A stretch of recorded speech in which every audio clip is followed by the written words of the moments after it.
안녕하세요. 사연 읽어주는 남예입니다. 오늘도 와주셔서 감사드리며 오늘의 사연 시작하겠습니다. 안녕하세요. 저는 결혼 3년 만에 이혼하게 된 40대 회사원입니다. 결혼 전엔 이런 일로 이혼까지 하게 될 줄은 꿈에도 몰랐어요. 물론 아내가 그런 여자일 거라는 것도 눈치채지 못해 한 결혼이었죠. 저는 부부가 결혼 전 보여준 모습 그대로만 보여줘도 유지되는 게 결혼 생활이라는 생각이 들어요. 그러면 이 세상에 이혼하는 부부는 절반으로 줄어들 겁니다. 아내는 직장에서 만난 제 후임이었습니다. 30대 초반에 오래 만났던 여자와 헤어지게 되면서 혼기를 놓친 후 여자를 만날 기회가 많지 않더라고요. 오랜 연애 끝에 이별인데다가 상대의 바람으로 헤어지게 되면서 여자를 만나고 싶은 생각도 없었습니다.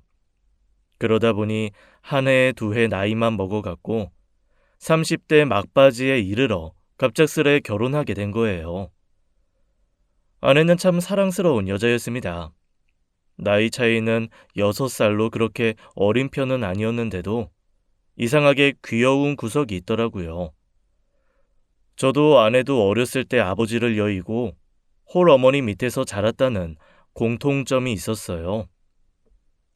어려서부터 아버지의 빈자리를 채우기 위해 노력했던 저와 달리 아내는 그런 가정사가 있다는 걸 느끼기 힘들 정도로 사랑 가득한 가정에서 자란 것 같았습니다.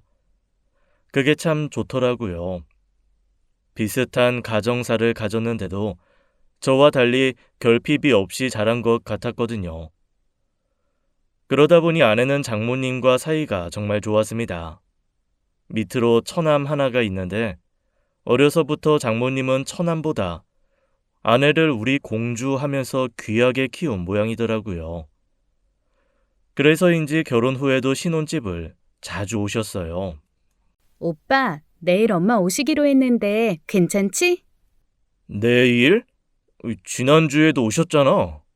지난주는 지난주고 이번 주는 이번 주지. 왜? 싫어? 싫은 게 아니라 가까운 거리도 아닌데 그렇게 매주 오시면 장모님 힘드시지 않겠어? 우리 엄마 아직 한창이야. 어차피 버스랑 택시 타고 오는데 힘들긴 뭐가 힘들어? 나 집에만 있어서 심심하단 말이야. 그래. 그러면 맛있는 것도 먹고 편하게 있다가 가시라고 해. 처음에는 그게 싫지 않았습니다. 나이가 있어서 결혼 후 바로 아이 준비하겠다고 퇴사한 아내와 함께 시간을 보내주시는 것이었으니까요. 게다가 퇴근 후 집에 오면 항상 웃는 얼굴로 우리 사위 하면서 반겨주시는 것도 좋았어요. 그런데 그것도 한두 번이지 거의 주마다 오시니 슬슬 이게 맞나 싶더라고요. 장모님 댁이 편도 2시간 거리에 있어 한 번 오시면 적어도 3일 정도 머물다 가시거든요. 그러다 보니 한 달이면 거의 절반 가까이 저희 집에 있다가 가시는 거예요. 그냥 있다가 가는 것도 아니었습니다. 처음에는 사위라고 어려워하시는 것 같더니 어느 정도 익숙해지자 처남 대하듯 말을 함부로 하실 때도 있었어요. 신서방, 오늘은 신서방이 대접하는 점심 좀 먹고 싶은데. 그러세요? 뭐 드시고 싶으신데요? 이 앞에 소고기 괜찮은 집 있는데 거기로 가실래요? 장어는 어떠세요? 사 먹는 것도 좋지만 사위가 장모 위에 차려주는 밥상 받아보고 싶어서 그러지. 예? 근데 제가 요리에 재주가 많지는 않아서요. 그래도 자취생활 오래 했다면서 어느 정도 할 줄 아는 건 있을 거 아니야. 그냥 저 하나 먹자고 하는 요리지 누굴 대접할 만큼의 실력은 아니에요. 장모님 입에 안 맞는 음식 해드리는 것보다는 맛있는 음식 대접해드리고 싶은데요. 식구가 차린 음식을 맛으로 먹나? 다 정성으로 먹는 거지. 찌개 하나만 해도 괜찮으니까 한번 차려봐. 너무 갑작스러운 제안에 당황해 아내를 보니 아내는 뭐 어떠냐는 식으로 쳐다보더라고요. 그런데 때마침 냉장고에는 기다렸다는 듯이 많은 식재료가 있더라고요. 그래서 급하게 없는 솜씨를 발휘하게 된 겁니다. 찌개만 하면 된다고는 하시지만 혼자 먹는 것도 아니고 어떻게 찌개 하나만 달랑 내놓겠어요. 할 줄 아는 게 많지 않아서 된장찌개 계란말이, 참나물 무침, 가지 볶음을 만들어서 냈죠. 많이도 차렸네. 민영이 얘도 결혼 전엔 내내 내가 해준 밥만 먹다 보니까 할 줄 아는 게 많지 않아서 걱정이었거든. 그래도 신서방이 어느 정도 요리를 할 줄 아니 내가 걱정이 좀 덜하네. 민영이 요리 잘해요. 집에 있으면서 뭐든 배워보려고 이것저것 시도하는 것도 귀엽고요. 제가 뭐든 가리지 않고 잘 먹는 편이라 골치 아플 일은 없을 겁니다. 그래. 근데 우리 민영이도 가리지 않고 잘 먹거든. 이 정도면 신서방이 하나, 우리 민영이가 하나 별 차이도 없겠어. 애 집에만 있다고 너무 당연한 듯 부엌대기로 부리지 말고 이틀에 걸러 한 번은 신서방이 저녁도 차리고 그래. 네? 예, 뭐 시간 되면 한 번씩 저도 해요. 게다가 요즘엔 반찬 가게도 많으니까 사 먹어도 되고요. 저도 주변에서 들은 바가 없으니 사위한테도 음식 대접을 바라는 장모가 있나 싶었습니다. 그런데 알고 보니 제가 음식을 얼마나 하는지 시험해보고 싶어 시키신 일이었어요. 그러면서 은근히 아내만 시키지 말고 저보고도 부엌 일을 하라는 무언의 압박을 주시는 것이었죠. 저는 그렇게 느꼈는데 아내는 그냥 하는 말이라고 너무 예민하게 생각하지 말라더라고요. 장모님이 집에 있는 당신만 살림하는 거 싫어서 하신 소리 같은데 아니야? 아니야, 그냥 하신 말이야. 그냥 별 생각 없이. 별 생각 없이 하신 말인데 그 말 한마디 하고 음식은 죄다 남기셨잖아. 제대로 드시지도 않고. 그냥 입맛에 안 맞았던 거겠지. 오늘 간도 좀 안 맞던데? 국은 좀 싱겁고, 나물은 좀 짜고. 언제는 식구가 해주는 음식은 맛이 아니라 정성으로 먹는 거라고 하셨잖아. 나는 뭐 식구가 아니라서 맛으로 드셨다는 거야? 오빠는 말을 뭐 그렇게 해? 엄마가 별 의미 없이 하는 말에도 의미를 두고.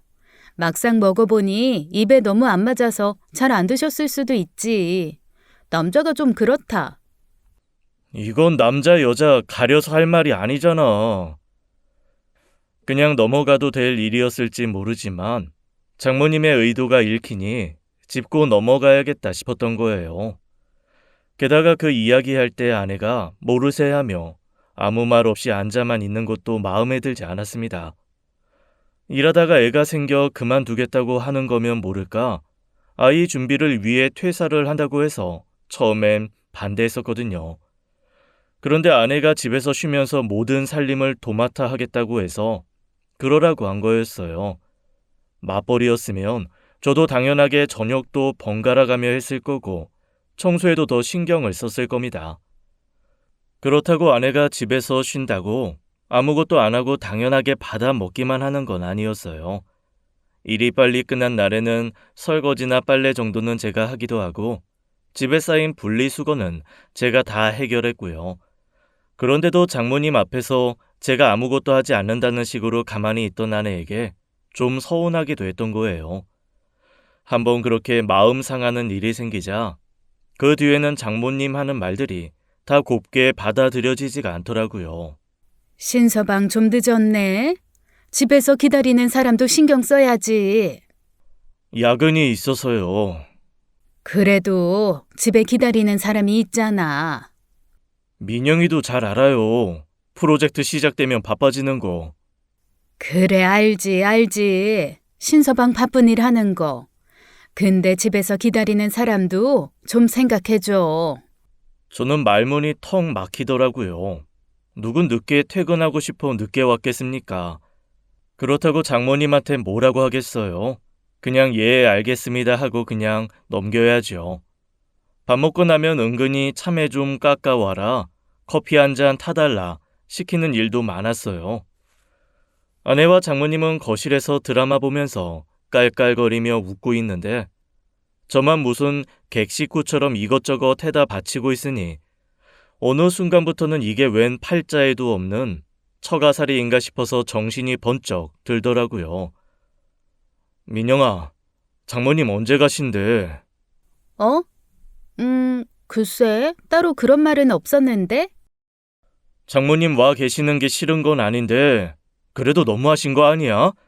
처음엔 2, 3일만 있다 가시더니 일주일씩 머물다 가시는 날도 너무 많고 이번에도 5일째잖아. 아, 그럴 수도 있지. 내내 나랑 살다가 나 결혼하면서 혼자 돼서 쓸쓸하셔서 그런 건데. 너 결혼해 독립한 여자야. 언제까지 장모님 딸로만 살 건데 반대로 생각해봐. 너 우리 엄마가 일주일에 한 번씩 왔다가 2, 3일도 모자라 일주일씩 머물다 간다고 하면 좋겠어? 아니, 그건 아니지. 그래도 엄마가 와 계시면서 반찬도 해주시고 하니까 오빠도 좋은 거 아니야? 내가 좋을 게 뭐가 있겠어. 장모님 계시면 옷차림 하나하나, 행동거지 하나하나 신경 써야 해서 눈치 보이는데. 그리고 장모님이 뭐 가만히만 계시는 분이야? 화장실에 좀 오래 있었다고 언제 나올 거냐고 문 두드리시는 분이잖아. 그거야. 엄마가 오빠 걱정돼서 한 거였잖아. 화장실에 오래 앉아 있어서 좋을 게 뭐가 있다고. 됐고, 내일 가시라고 해. 그리고 앞으로는 적당히 좀 오시라고 하고. 오빠, 좀 그렇다. 그래도 그렇지. 어떻게 장모한테 오라가라 그런 걸 정해? 너가 선을 못 정해서 내가 선을 정해주는 거야. 여기 너 혼자 사는 집 아니고 너랑 내가 같이 사는 신혼집이라고. 자꾸 니네 집에 친구 부르듯 장모님 불러다가 나 눈치 주는데 내가 참고만 있어야 돼? 틀린 말은 아니라고 생각하는지 반박은 못하는데 표정을 보니 짜증나고 못마땅한 것 같더라고요. 아무리 사랑하는 아내라지만 아닌 건 아닌 거였어요. 제가 아내와 신혼생활 하려고 함께 사는 거지 제 집에서 처가살이 하려고 결혼한 건 아니었으니까요. 다행히 아내가 잘 이야기를 했는지 장모님은 다음 날 가셨어요. 그 뒤로는 오셔도 일주일씩 머물다 가시는 일은 줄었고요. 기분 탓인지 그 뒤로 저를 대하는 태도가 묘하게 차가워진 것 같긴 하더라고요. 물론 장모님은 자기 딸 고생하는 것이 싫어 그랬겠지만 같이 하는 결혼 생활에 누가 더 고생하고 그런 게 어딨어요. 서로 양보하고 배려하며 맞춰가는 게 결혼 생활이잖아요. 그건 부부가 조율해 해결할 일이었고요. 조바심에 괜한 걱정하시는 건 이해가 되었지만 정도가 심하다는 생각이 들어 저도 선을 그은 거였습니다. 그리고 나서 2달쯤 지났을 때 아내가 임신하게 된 거예요. 아내가 갑자기 초음파 사진을 들이밀었을 때 놀라서 눈물이 나오더라고요. 늦은 나이에 갖게 된 아이라 더없이 애틋했고 아내도 적은 나이는 아니라 고생할 거 생각하니 미안하고 고마웠어요. 그런데 그 뒤로 아내의 행동이 좀 이상해지더라고요. 사소한 것에 짜증을 내고 툴툴거려서 임신해서 예민해졌나 보다 하고 이해하려고 했지요. 그런데 어느 날 퇴근한 제 앞에 와서는 다짜고짜 그러는 거예요. 오빠 진짜 너무한다. 진짜 오늘도 빈손으로 온 거야? 어? 아이 뭐 필요한 거 있었어? 그런 연락 못 받았는데. 아니, 나 애 가졌잖아. 오빠 애. 근데 어떻게 고맙다는 선물 하나 안 들고 올 수가 있어? 친구들이 임신했다고 오빠가 뭐 해줬냐고 물을 때마다 내가 얼마나 민망한 줄 알아? 아이 그런 거였어. 그러면 진작 말을 하지. 뭐 가지고 싶은 거 있어? 아, 몰라. 그런 걸 꼭 내가 말로 해야 돼? 남자가 이럴 때 어떤 선물을 해야 하는지 고민해볼 노력조차 안 하는 거 진짜 별로야. 아이 나 그런 거 잘 못하는 거 알잖아. 그래서 생일 때도 갖고 싶은 거 말하면 사주는 거고. 갖고 싶은 거 있으면 말해. 이번 주말에 같이 사러 가자. 제가 너무 둔하고 센스 없는 남자라 그런 걸 미처 생각하지 못했어요. 아내 입장에서는 그런 게 서운할 수도 있겠다 싶어서 가지고 싶은 걸 말해보라고 했죠. 그런데 아내가 한참을 뜸을 들이고 투정만 부리더니 겨우 꺼낸 것이 700만 원짜리 명품 가방이었습니다. 솔직히 좀 뜨악했어요. 1, 200 정도면 저도 선뜻 사줄 의향이 있었는데 대뜸 700만 원짜리 가방을 사달라니 말문이 막히더라고요. 어? 민영아, 그건 좀 너무 비싸지 않아? 뭐? 그 돈이 아까운 거야? 아깝다는 게 아니라 우리 양가 지원도 못 받고 결혼해서 당장 대출금도 빠듯하잖아.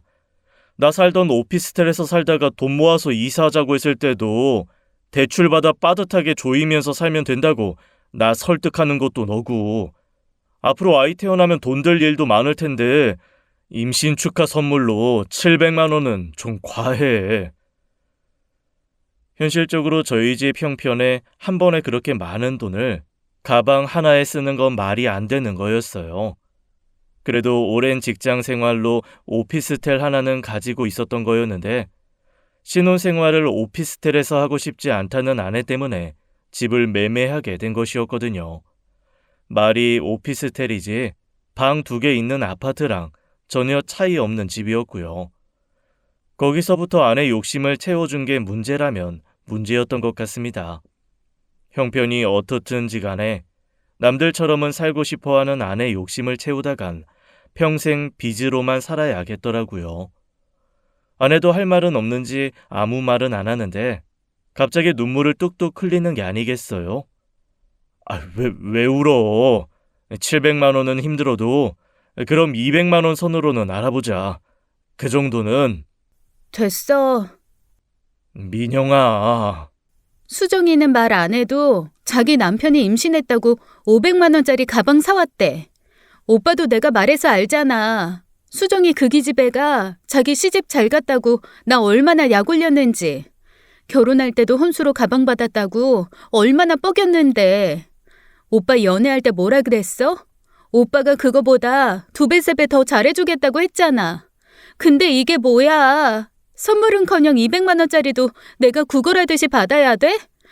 이럴 거면 2배, 3배 잘해주겠다는 말은 왜 해서 사람 기대하게 만들어?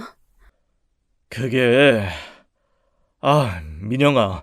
일단 우리가 외벌이이기도 하고 당장은 힘들잖아. 그리고 내가 못해준 것도 아니고 너 쉬고 싶다고 해서 결혼하자마자 일도 그만두게 하고 나 혼자 일하는 건 생각 안 해주는 거야? 다른 사람은 다른 사람이고 나는 나대로 노력하는 건데. 알았어. 알았다고.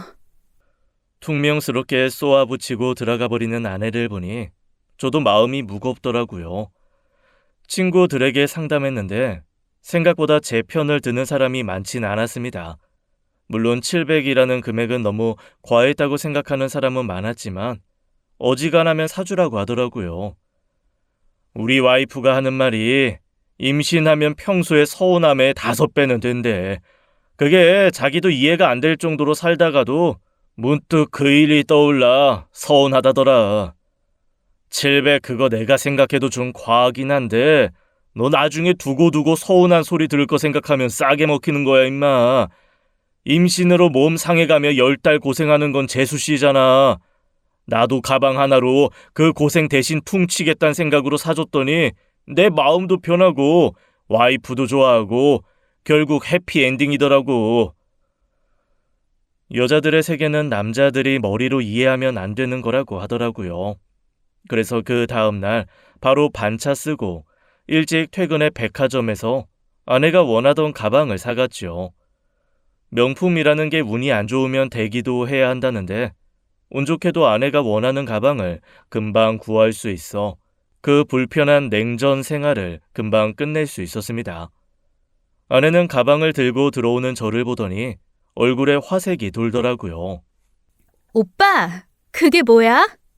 너 갖고 싶다는 가방. 봐봐. 마음에 드는지. 정말 나 주는 거야? 진짜로? 어디 봐. 우와! 나 이거 너무 갖고 싶었잖아. 우와! 우와! 아내는 제가 생각했던 것보다 엄청나게 좋아하더라고요. 30이 훌쩍 넘은 여자가 아이처럼 방방 뛰며 좋아하는 걸 보니 왜 그걸 그렇게 오래 고민했을까 싶었습니다.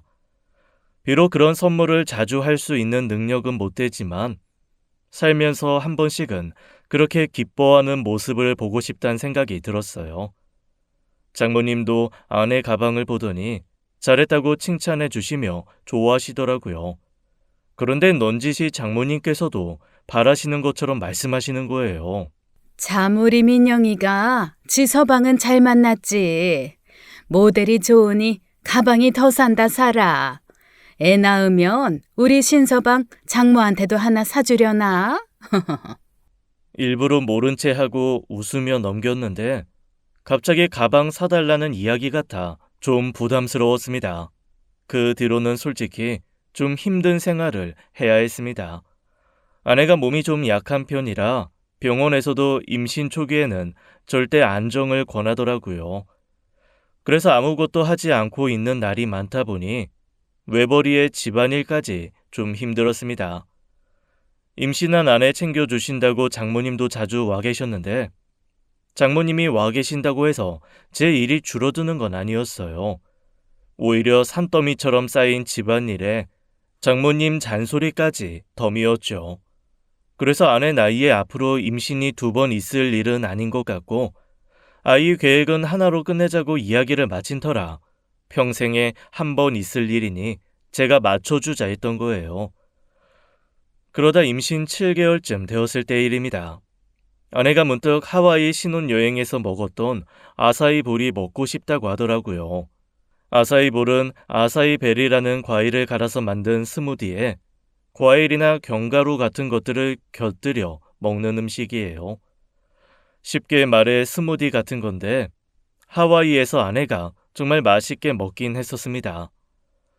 요즘은 배달 음식도 잘 되어 있고 국내에서도 세계 각국의 음식도 쉽게 먹을 수 있는 세상이잖아요. 그래서 임신 초기부터 먹고 싶다고 하는 음식은 어떻게 해서든 구해줬는데 그 아사이볼은 좀 달랐습니다. 물론 서울에도 아사이볼을 파는 곳은 많았어요. 아내가 먹고 싶다고 해서 일부러 잘하는 집 알아보고 시간 내서 갔지만 아내 성에는 안 차는 것 같더라고요. 왜? 별로야? 그냥 그래. 그때 먹었던 맛이 아니야. 왜? 내가 보기엔 똑같은데. 아무래도 그때는 신혼여행 가서 먹었으니까 분위기도 있고 장소가 달라졌으니까 맛이 좀 다르게 느껴지는 거지. 그러니까 그때 먹었던 맛이 안 나는 거잖아. 나중에 우리 쑥쑥히 태어나면 다 같이 한번 가자. 굳이 꼭 태어난 후에 가야 돼? 어? 그럼 지금 가자고? 아니, 다른 사람들은 임신에 태교 여행도 간다는데 나는 이게 뭐야. 태교 여행은커녕 제주도 한 번을 못 가는데 집에만 있는 거 답답하고 우울해. 근데 민영아, 지금 당장 하와이를 어떻게 가? 지금 연차 쓰기엔 타이밍도 애매하고 너 배불러서 하와이 비행기 탈 수 있겠어? 오래 앉아 있는 것도 힘들어 하잖아. 하면 하지 왜 못해? 서정이는 LA도 갔다 왔다는데. 아니, 아무리 생각해도 그건 아닌 것 같아. 정 그러면 제주도, 일본이라도 갔다 오자. 내가 괜히 하와이 가자고 그래? 그때 먹었던 아사이볼이 먹고 싶어서 그런 거잖아. 민영아. 됐어. 나도 안 될 거 알면서 그냥 투정 부려본 거야. 우리 형편의 하와이는 무슨. 이래서 능력 없으면 결혼도 하지 말라는 이야기가 나오나 봐요. 솔직히 말해 제가 그 정도로 능력이 없다고 생각하지도 않습니다. 중견기업 팀장 자리에 오르기까지 정말 쉬지 않고 일했거든요. 제 앞으로 오피스텔도 있었고 엄마 누나를 비롯해 주변 사람들한테 마음 전하는 일이 부담도 아니었던 제가 결혼하고 나서는 종종 능력이 부족하다는 생각이 들어 자괴감도 들더군요. 그 뒤로 아내는 뭘 먹어도 시큰둥하고 기운이 없어 보였어요. 결국 며칠을 고민하다 하와이 태교 여행을 떠나게 된 겁니다. 제가 미리 이야기했어요. 하와이 가는 것도 좋다. 근데 비즈니스석은 못 산다. 장시간을 이코노미에 앉아서 갈 수 있겠냐고요. 아무래도 임산부다 보니 그게 가장 마음에 걸렸는데 아내는 괜찮다고 떵떵거리더라고요. 여행 가기 전에 하루 종일 의자에 앉아 있는 연습도 할 수 있다며 좋아하는 겁니다. 좋아하는 모습을 보니 또 그래, 아내가 좋으면 좋은 거지, 그렇게 생각한 거예요. 그렇게 한 달 뒤 갑작스레 하와이 여행을 가게 되었죠. 그런데 아니나 다를까 장시간 그 좁은 비행기에서 앉아 있으면서 아내 컨디션이 무척 좋지 않았어요. 애써 하와이까지 온 건데 몸이 안 좋은지 호텔에서만 있으려고 하고 그렇게 먹고 싶다던 아사이볼도 사다 바쳤는데 사진 몇 장 찍고 한두 입 먹고 말더라고요. 마음도 돈도 있는 대로 썼는데 반응이 그러니 어찌나 기운이 빠지던지요. 아이, 좀 먹어봐. 그렇게 먹고 싶다고 해서 여기까지 왔는데 안 먹을 거야?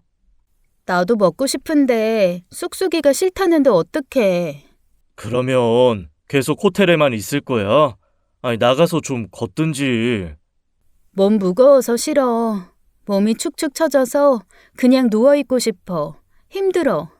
민영아, 그러면 뭐하러 고생해 여기까지 왔어? 그냥 바다 보면서 누워있는 것도 좋아. 뭘 꼭 해야 돼? 결국 5박 6일 하와이 여행은 줄곧 호텔에서 바다나 보며 끝났습니다. 아내가 잠든 사이 혼자 와이키키 해변을 걷는데 생각이 많아지더라고요. 결혼 생활이라는 게 생각했던 것과는 다르게 변수도 많고 고려사항도 너무 많았습니다. 혼자 사는 세상도 아니고 둘이 살다 보면 갈등이야 없을 수는 없지만 살면서 한 번도 겪어보지 않은 갈등에 부딪혀 살다 보니 이게 맞나 싶더라고요. 그렇게 한국으로 돌아가는 날 아내가 갑자기 그러더라고요. 오빠, 나 이코노미 너무 힘들어서 못하겠어. 뭐? 아, 이제 와서 그렇게 이야기하면 뭘 어떡해. 그래서 내가 분명히 이야기했잖아. 무리해서 가는 여행인데 비즈니스는 힘들다고. 나도 이렇게까지 힘들 줄 몰랐지. 나 못하. 진짜 힘들단 말이야. 그러면서 호텔에서부터 울기 시작하는데 정말 돌아버리겠더라고요. 결국 급하게 공항에서 아내가 탈 비즈니스 좌석을 알아보게 되었고 다행히 좌석 하나가 남아있어 아내는 비즈니스를 태우고 돌아오게 됐어요. 문제는 그게 끝이 아니었습니다. 여행 갔다 온 후 아내 컨디션이 급격히 안 좋아지더니 결국 이튿날 새벽 응급실에 실려가 조산하게 된 거예요. 아이는 8개월 만에 나와 인큐베이터로 들어가게 됐고요. 그때 아이가 잘못될까봐 얼마나 마음을 졸였는지 모릅니다. 다른 사람들이랑 비교하며 여행을 고집했던 아내도 원망스럽고 그걸 말리지 못한 스스로에게도 화가 났고요. 그래도 엄마라고 아내도 제 눈치를 살피며 내색은 못하고 우는데 장모님이 나서서 난리인 거예요. 지금 제일 속상한 건 애 엄마야. 괜히 민영이 눈치 주고 주눅들게 하지 마. 민영이한테 눈치 준 적 없습니다. 그리고 지금 저도 누구보다도 속상해요. 아무리 그래도 애 엄마만 할까. 자기 뱃속에서 10달을 채 품지 못한 마음은 겪어보지 않고서는 말도 못하지. 그러니 괜히 신서방 마음이랑 민영이 마음이 같다고 생각해서 다 이해한다는 말 하지 마. 안 그래도 애 힘들어하는데. 장모님, 저도 쑥쑥이 부모예요.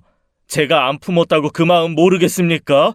그런 논리면 장모님보다 애 아빠인 제가 더 마음 아프고 신경 쓰일 일인데 왜 제 마음은 몰라주시고 그런 말씀을 하세요? 뭐?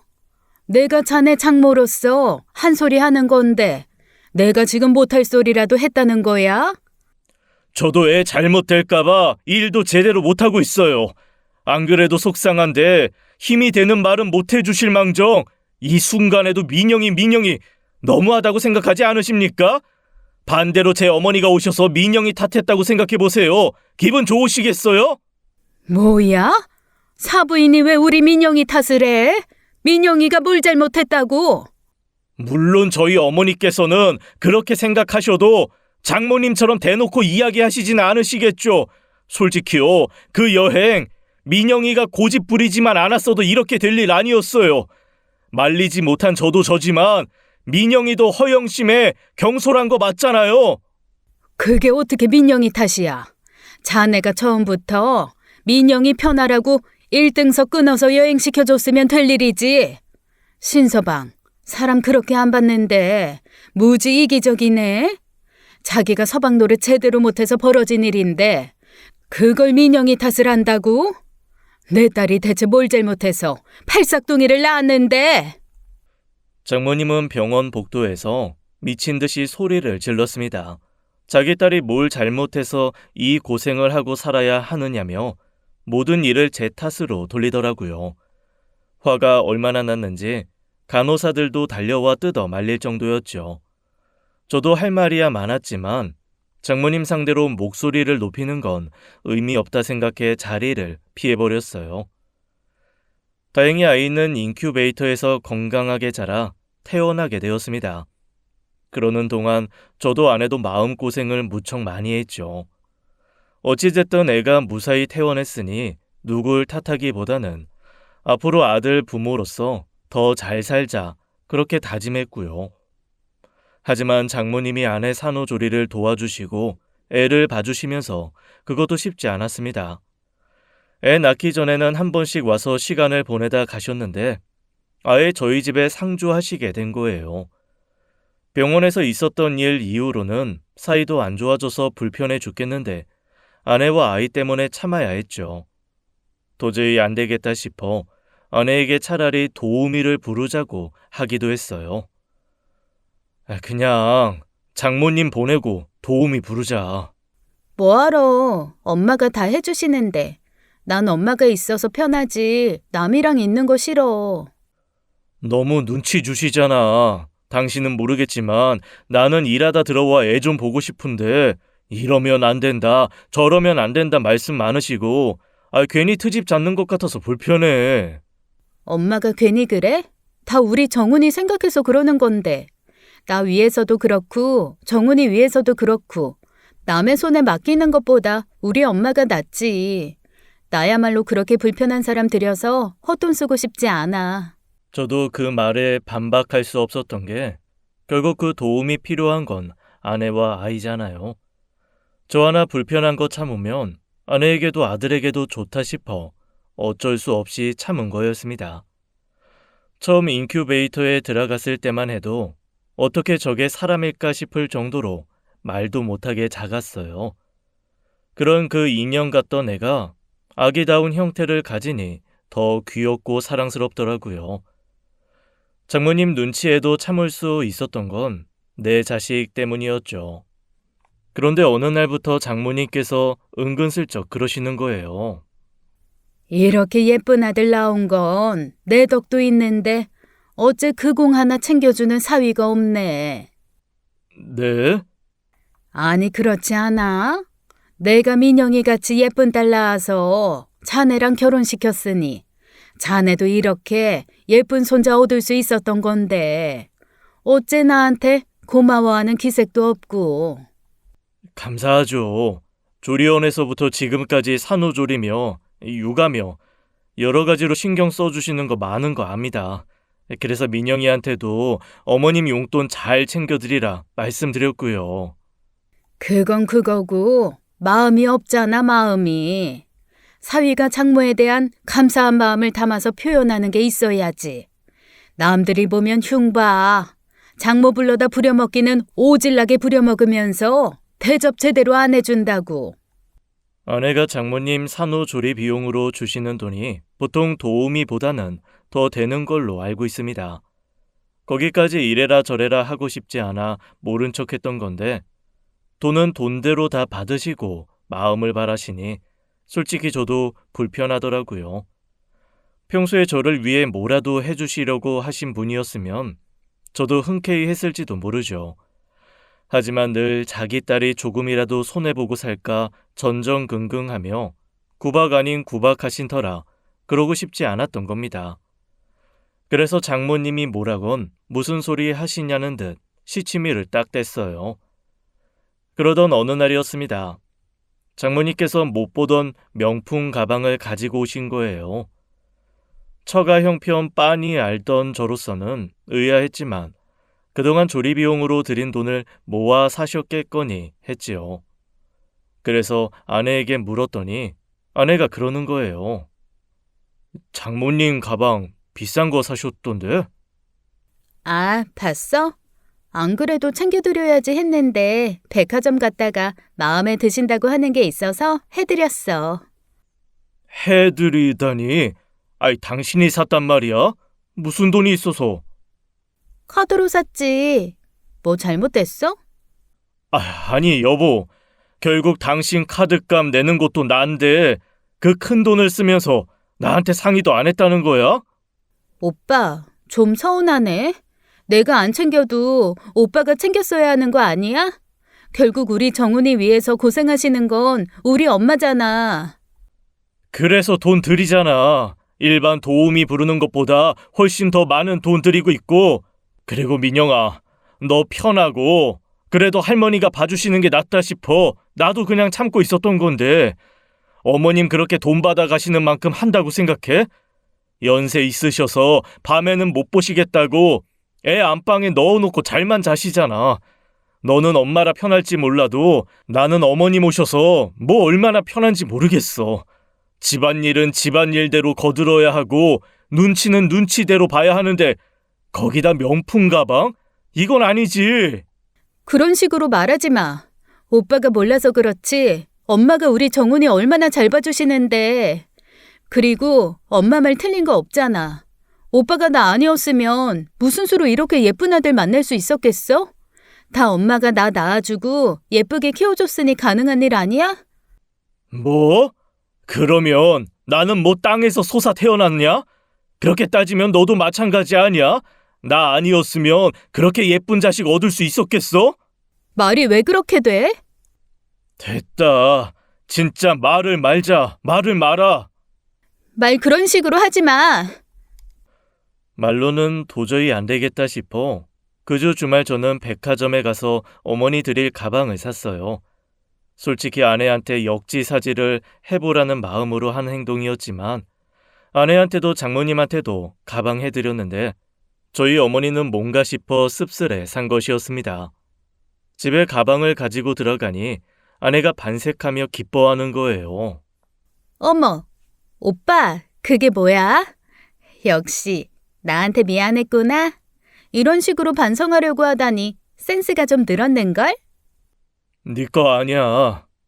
뭐? 내 거 아니라고? 그럼 우리 어머니 거야. 내일 가서 드리고 오려고. 뭐? 어머니 가방을 샀다고? 왜? 왜냐니? 네가 한 말을 곰곰이 생각해보니까 나도 이건 아니다 싶더라.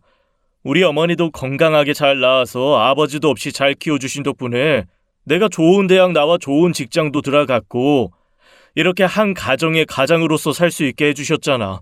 그러니 우리 어머니한테도 보답을 해드려야지. 장모님만 사드리는 건 도리가 아니다 싶어서.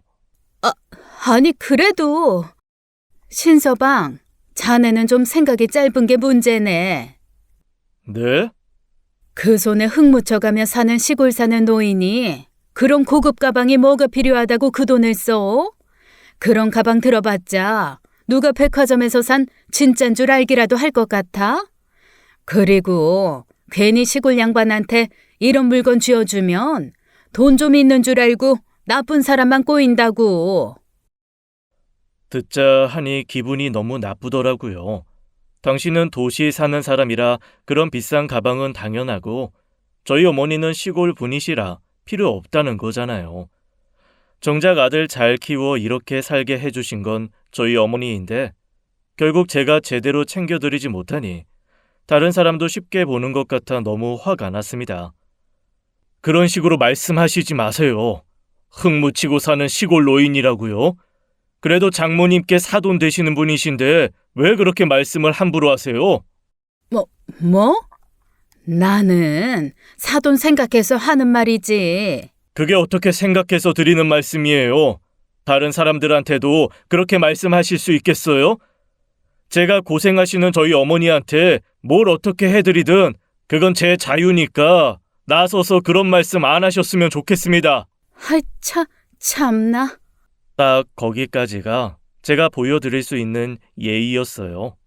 제가 더 서운하고 화가 났던 건 장모님이 그렇게 말씀하시는데도 한마디도 안 거들던 아내였습니다.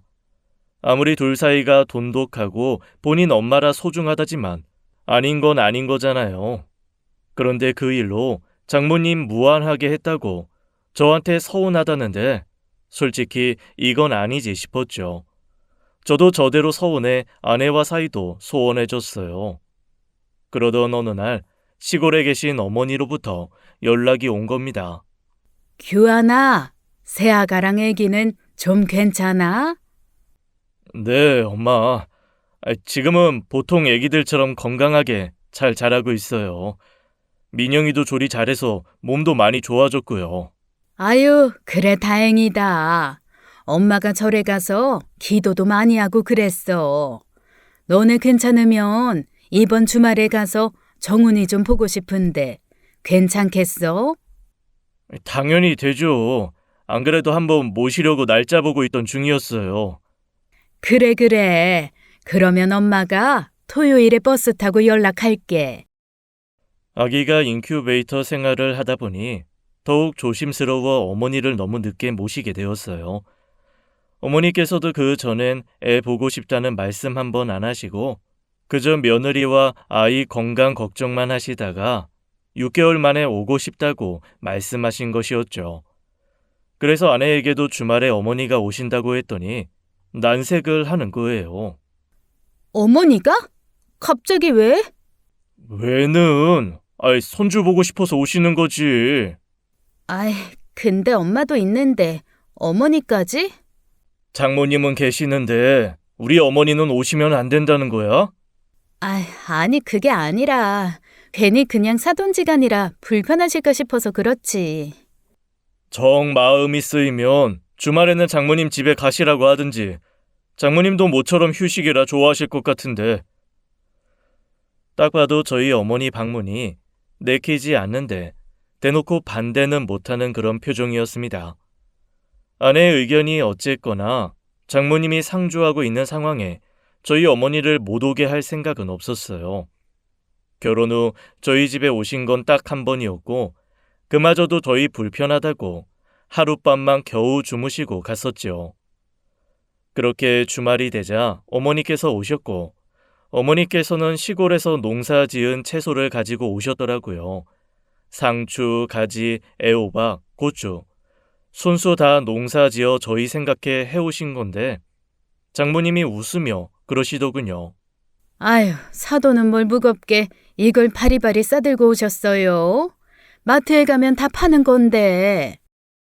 그래도 정성 들여 내 자식 먹일 거라 생각하고 키운 채소라 영양가가 더 많을 겁니다. 다 똑같은 땅에서 나오는 것들이 다 거기서 거기지. 비닐봉지를 하나하나 열어보시면서 궁시렁거리는데 순간 울컥 화가 나서 장모님을 바라보았어요. 그랬더니 장모님께서도 제 눈치를 보시며 아무 말씀도 안 하시더라고요. 그런데 거기서 끝이 아니었습니다. 어머니께서 화장실에서 나오시면서 아이를 안아보시려는데 장모님이 나서서 질색을 하시는 거예요. 아유, 사돈, 손은 씻으셨어요? 예? 예, 방금 화장실에서 씻고 나왔는데. 아유, 근데 무슨 손이 농사를 오래 하셔서 그런가? 장모님께서는 어색하게 웃으셨고 저는 장모님을 쳐다보았습니다. 그러자 장모님은 아차 싶었는지 애를 다시 어머니께 드리는데 영 못마땅한 얼굴인 거예요. 정말 속이 부글부글 끓더라고요. 어머님 앞에서 좋은 모습만 보여드리고 싶어 참으려고 했는데 대놓고 어머니를 무시하는 것 같아 참지 못했습니다. 장모님, 무슨 의미로 하신 말씀입니까? 응? 아니, 내가 착각했나 봐. 정훈이 안 그래도 약하게 태어났는데 혹시나 한 거지. 혹시나 저희 어머니께서 정훈이한테 병균이라도 옮길까 싶으셨던 거라고요? 아니 그게 아니라. 신서방 왜 그래? 왜 그렇게 예민하게 굴어? 나는 그저 시골에서 오신 분이니 뭘 모르시고 그러실까봐. 장모님, 저 어머니가 낳으시고 기르셨어요. 저를 보고도 그런 말씀이 나오세요? 제가 어디 아파 보입니까? 저 어려서부터 잔병치레 하나 없이 자랐어요. 근데 민영이 어때요? 몸이 약해 조금만 무리해도 몸져 눕는데 그렇게 따지면 누가 문제인가요? 뭐? 오빠, 무슨 말을 그렇게 해? 안 그래도 엄마 그것 때문에 나 아플 때마다 속상해 하시는데. 규환아, 왜 그래? 아이고, 사돈, 미안합니다. 맨날 첫날 흙에 손 담그고 살아서 그런지 이게 씻어도 지워지지가 않아요. 그래도 매일같이 씻고 방금도 깨끗하게 씻었으니 그런 걱정 안 하셔도 됩니다. 분위기는 순식간에 얼어붙었죠. 그 뒤로 장모님은 뭐라고 말씀은 안 하시는데 시뻘개진 얼굴로 봐선 잔뜩 참고 있는 것처럼 보이긴 했어요.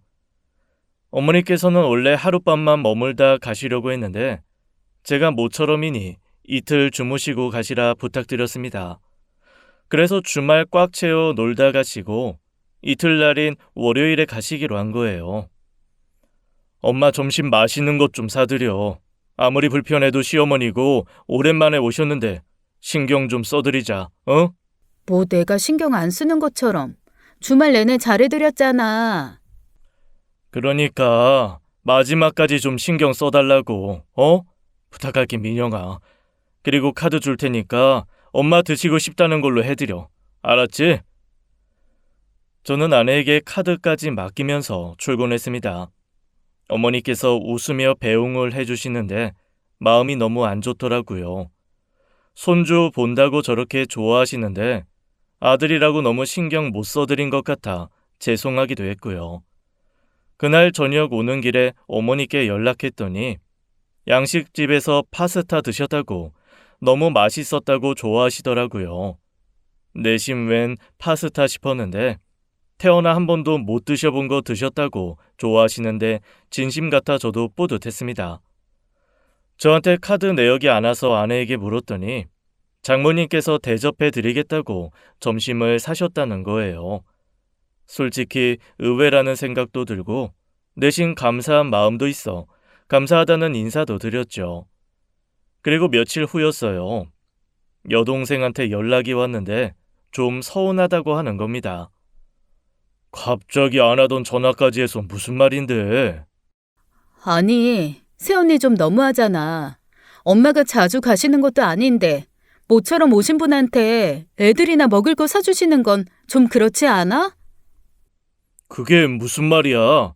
애들이나 먹을 거라니. 엄마가 사돈이 대접해 주셔서 맛있게 먹었다고 파스타 그거 어디서 파는 거냐고 물어서 찍어온 사진 봤더니 거기 접시당 10,000원도 안 하는 식당이더라. 엄마가 먹은 건 9,500원짜리고 이건 좀 아니지 않아? 뭐? 나한테 사진 좀 보내봐. 여동생 말을 듣고 깜짝 놀라 사진을 보니 어떤 곳인지 짐작이 가더라고요. 알아보니 여동생 말대로 10,000원도 안 하는 파스타도 있고 끼케야 10,000원 좀 언저리인 식당이었습니다. 저렴하고 가성비가 좋아 애들이 즐겨 찾는 그런 곳이요. 무조건 비싼 식당을 원한 건 아니지만 그래도 시골에서 4시간을 넘게 버스를 타고 온 사돈한테 대접한 게 9,500원짜리 파스타라니요. 저 그동안 장모님 모시고 밖에서 외식한다고 하면 무조건 소고기나 비싼 횟집으로 모셨었어요. 못해도 나가서 식사할 때마다 10만 원은 우습게 쓰고 들어왔는데 돌아온 게 9,500원짜리 파스타라니요. 9,500원짜리 대접 받으시고도 평생 못 먹어본 거 먹어봐 좋았다고 웃으며 말씀하시던 어머니 목소리가 생각나 울었습니다. 다른 게 불효가 아니라 이게 불효지 싶었던 거예요. 그래서 그날 집으로 돌아가 아내와 대판 싸웠습니다. 밖에서 장모님이 들으시고 문 밖에서 그만 좀 하라는데 그러거나 말거나 엄청 쏟아부었죠. 진짜 너무한 거 아니야? 9,500원짜리 파스타? 가격이 뭐가 중요하다고 그래? 어머님도 좋다고 하셨어. 맛있게 드셨고. 뭐가 문젠데? 아무리 그래도 어른 대접하는 자리에 파스타가 대접하고 싶었으면 더 좋은 곳도 있었잖아. 무조건 비싼 음식 대접하길 바라는 게 아니라 적어도 내가 장모님한테 하는 만큼은 했었어야지. 중고등학생 애들이나 즐겨 찾는 집에 가서 대충 한 그릇 사드리고 보낸 거잖아. 말을 왜 그런 식으로 해?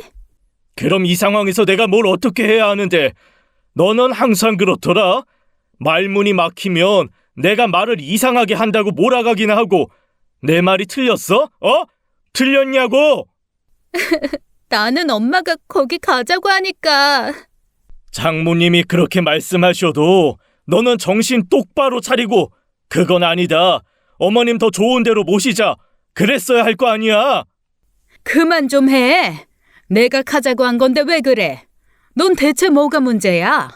거기 맛있다고 해서 간 거고 사돈도 맛있다고 했는데 대체 뭐가 문제냐고? 아내는 잘한 것도 없으면서 끝까지 미안하다, 생각이 짧았다는 보여주기식 사과조차 하지 않았습니다. 그저 아내나 장모님께는 항상 제가 너무하고 예민한 사람이었어요. 결국 그 일로 장모님과는 말을 안 하기 시작했고 아내와도 필요한 말 아니면 하지도 않았죠. 그러다 마침 장모님 생신일이 다가오고 있었어요. 저는 장모님 생신날 아내에게 연락해 함께 저녁 먹자고 나오라고 했죠.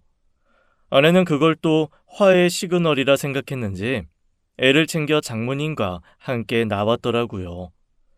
저는 그 두 사람을 데리고 어머니께서 갔다는 파스타 집으로 갔습니다. 유치하지만 그 기분을 꼭 느껴봤으면 했거든요. 그랬더니 아내가 저를 노려보며 그러더라고요. 진짜 이런 식으로 해야겠어? 뭐가? 장모님 좋아하시는 곳 같아서 일부러 좋아하시는 곳으로 골랐는데 문제 있어? 아, 참나. 당신 진짜 유치하다. 어떻게 애 아빠라는 사람이 이런 식으로 복수할 생각을 해? 그러니까 뭐가 문제냐고. 복수는 무슨 복수야. 뭐 복수할 일 했어? 아내와 장모님은 저를 힘껏 노려보고 가게에 들어가지도 않고 집으로 가버렸어요. 그 후로 사이는 더 안 좋아졌고 어느 날 아내가 그러더군요. 이혼해. 더는 그렇게는 못 살겠어. 정은이는 내가 데려갈 테니까 그런 줄 알아. 그래. 뭐? 이혼하자고. 애도 엄마가 키워야지. 욕심낼 생각 없어. 양육비 보내줄 테니까 알아서 키워봐. 저희 아내 성격 빤히 알고 한 소리였어요. 솔직히 이혼해도 그만이라는 생각도 없진 않았고요. 제가 굽히고 들어오길 바래서 세게 나가려고 한 말인 것 같은데 보나마나 장모님이 그렇게 부추긴 것이 틀림없었습니다. 아내는 제가 기다렸다는 듯이 그렇게 하자는 말에 당황해 쳐다보더라고요. 더 할 말 있냐고 물으니 노려보곤 아무 말도 없었고 다음날 정말로 애를 데리고 장모님과 친정으로 가버렸습니다. 퇴근 후 아무도 없는 고요한 집에 가만히 앉아있다 보니 이상하게 마음이 편하더라고요. 이런저런 이유로 장모님과 지낸 시간도 너무 지겹고 가만히 있어도 속이 다 시끄러웠는데 살겠다 싶었죠. 진짜 이혼하면 어떨까도 생각해봤는데 나쁘지 않겠더라고요. 아내가 사과하고 장모님과의 관계에 선을 긋는다면 부부 관계의 개선 여지가 있겠지만 그게 아니라면 굳이 살고 싶을 정도로 아내에 대한 애틋함도 없었습니다.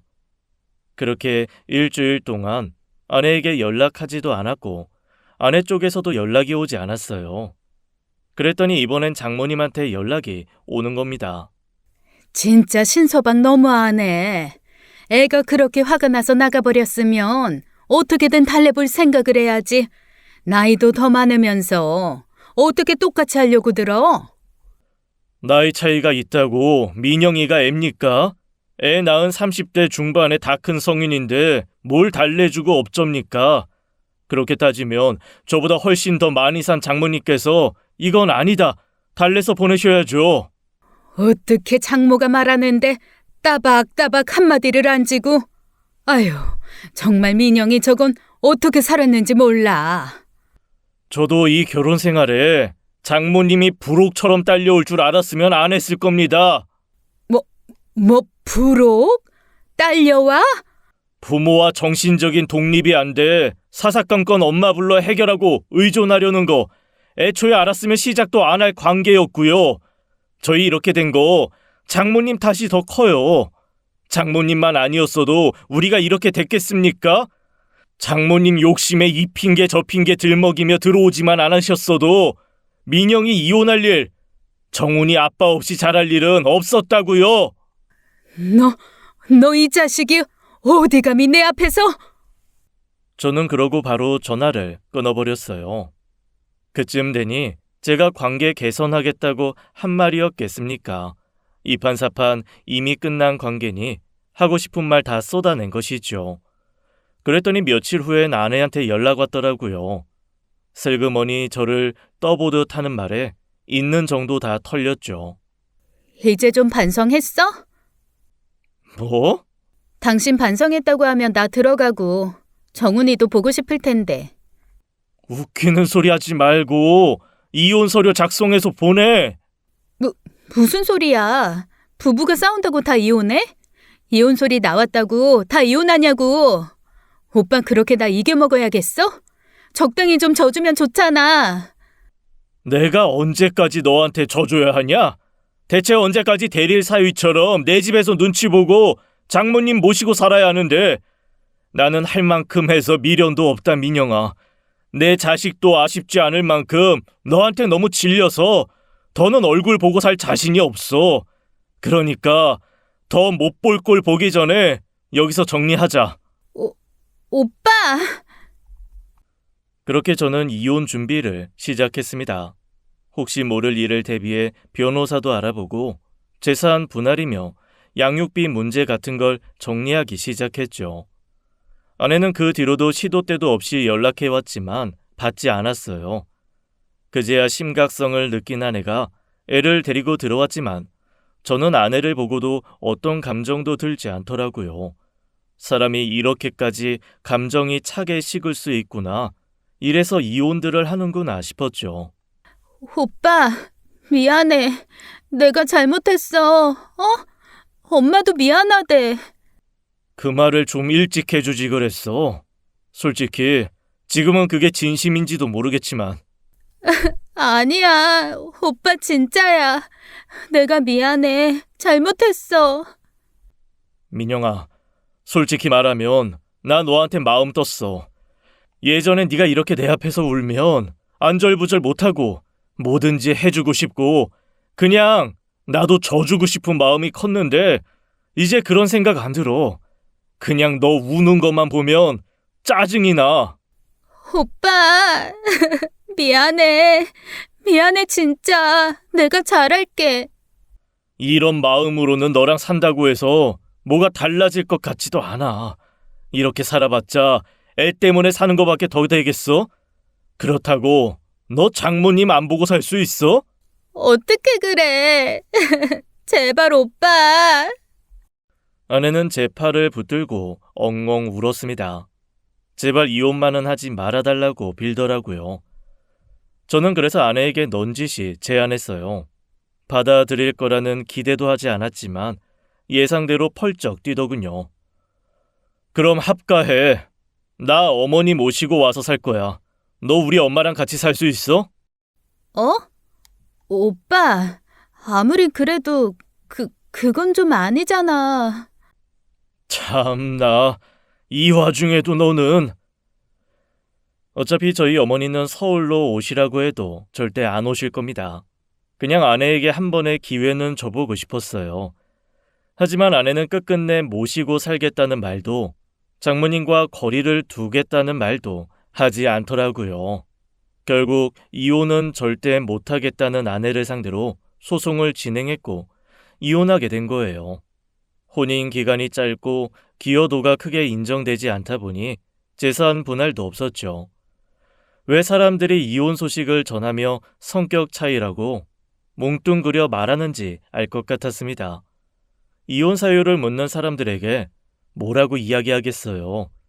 구구절절 말해봤자 누군가는 그런 일로 이혼까지 하냐고 쉽게 생각할 수도 있고 누군가는 더 늦기 전에 잘했다 할 수도 있겠지만 남들이 뭐라고 하건 중요하지 않았습니다. 제가 스스로 저를 위해 더 나은 삶을 선택했다는 게 더 중요했죠. 이혼한 지 6개월 정도가 지났는데 얼마 전에 회사 로비에서 전처를 만났어요. 전처도 다닌 회사다 보니 아는 사람을 만나러 온 것 같은데 정작 당사자한테 부르니 별 이유도 없이 찾아봤다고 한 걸 보면 전 뭐하고 있나 궁금해 온 것 같기도 합니다. 그런데 그때 마침 제가 한 여자 직원이랑 같이 이야기를 하고 있었어요. 로비에서 만나 잠깐 기대어 앉아서 이런저런 이야기를 하던 중에 전처가 절 본 겁니다. 그걸로 무슨 오해를 했는지 그날 저녁 전화해 그러더라고요. 오빠, 잘 지내? 나 아까 오빠 봤는데. 정훈이 잘 있지? 다음 달부터는 슬슬 면접 교섭 시작했으면 싶은데. 그래야지. 이제 곧 정훈이도 아빠 찾을 나이 될 텐데.